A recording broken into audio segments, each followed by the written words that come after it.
Everybody, so happy Monday to everybody. I know it's the worst day of the week, so I already know I can feel your pain. I am on my day off. So yesterday I had a very good day at work despite the weather, and I felt like I did a damn good job at the register. So we didn't have much peoples at the zoo, but the ones we did have was very nice, very patient, and some of them was so adorable. I was approached by these kids, which I thought it was the cutest thing ever. And we kind of had we had a moment, like seriously. Even with me and my coworkers, we had a moment. My supervisor's birthday was yesterday, so everybody was kind of showing love with her, showing love to her. Hey, good morning, everybody. How y'all doing? So, let me give you the rundown what happened yesterday and what I'm going to do today. But first, let me get this out the way about Dunkin' Donuts. I would never go back to Dunkin' Donuts for their coffee ever again.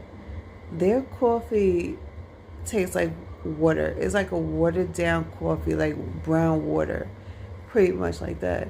I went to go get a cold brew, I say about 3 days ago. 2 or 3 days ago, I got it, and they charged me $2 for it.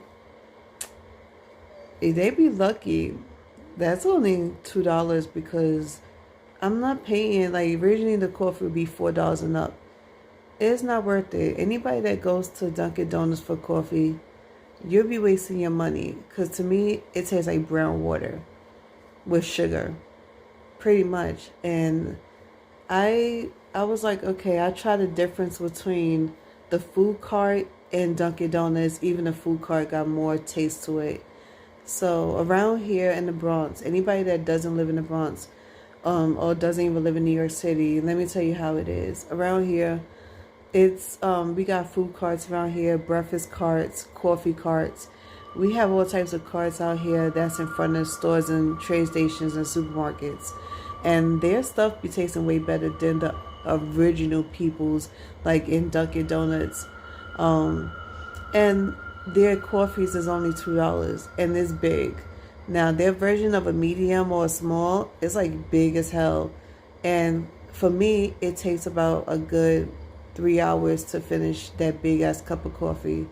Why? Because it's huge. If it's a normal size cup, like this big, I would finish that within 20 minutes. But it was bigger than that. And then they had a nerve to be watered. Like, you could tell if a person, and then here's another thing y'all need to realize. You could tell if a person doesn't want to give you their coffee, like give you anything in the store, if they start watering down your shit. You could tell they didn't want to serve nothing to you. I noticed within the last 2 years of me going to different stores, food stores, and I order drinks, I could tell when a person doesn't want to do their job or doesn't want to serve you versus a person that is happy to do their job and happy to serve you. When your shit went from tasting like something to tasting like nothing at all. And then it's not like you go to different places. It's the same peoples. It's the same place you've been going to for months. And you could tell from the moment you start getting your coffee or drinks to how you've been recently getting it. Now, I don't know what the person problem was or if their manager was pissing them off, but they go from serving some of the best coffees to serving watered down coffees. Then when they overcharge you. So when I looked at the man, I was like, you sure you're going to overcharge me? Because I'm about to throw this coffee in your face. And I told him, you're not going to get what you asked for. So the man looked at me and he made the coffee again. But it was still tasting like water. So I walked out. I was like, I'm not getting this coffee ever again from this place. And they had a nerve to try to charge me $4.51. So the guy ended up taking $2 from me because that was the only thing I was giving him. But anyway, I would never go back to Dunkin' Donuts. Like, the food there is okay. The donuts is okay. It's just the coffee is shitty. Tastes like brown water. Would not recommend it. Anyway, so my rundown from yesterday. So because of me being at work all day on Sunday in the cold, I end up getting sick. And then on top of that, my chest started hurting.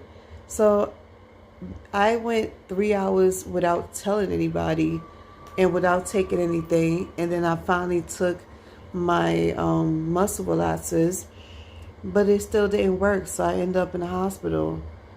I ended up going to the hospital yesterday. I was there for like 4 hours, and they was like, oh, your cartilage is swelled up. The muscles in your chest and arms is swelled up. That's why it keeps hurting to the touch.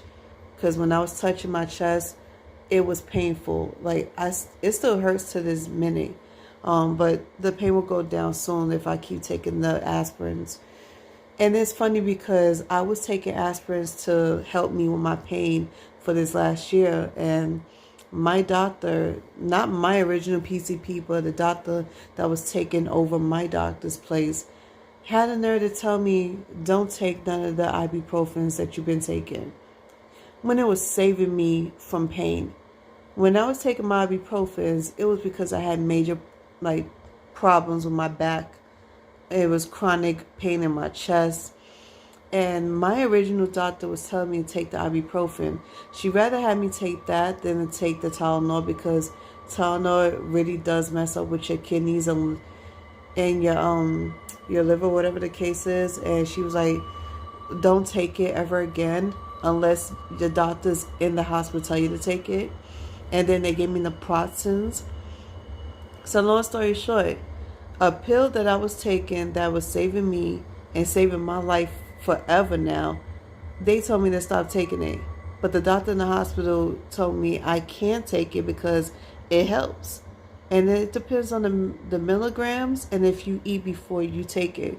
And I always eat before I take any medication. So this is why I always say that these doctors in the clinics don't know shit about what they're talking about. And they full of shit. It's like, you might be right in some areas, but you're not right in others.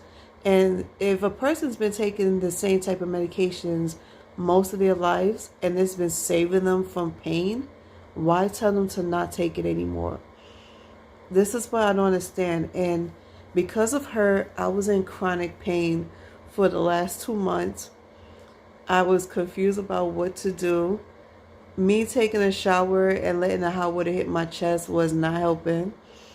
So I'm going back to taking my ibuprofens, and now I have to be on bed rest for 3 days just so I can lower this pain down because of this woman. You be surprised on how many people go through so much pain and agony because their doctor tell them not to do something when you're supposed to do it. Do you know that some of these medications will save your freaking life if you consistently take them? So don't always listen to what your doctor's telling you, especially if they haven't fully done their homework, because they will surely kill you quicker than anything.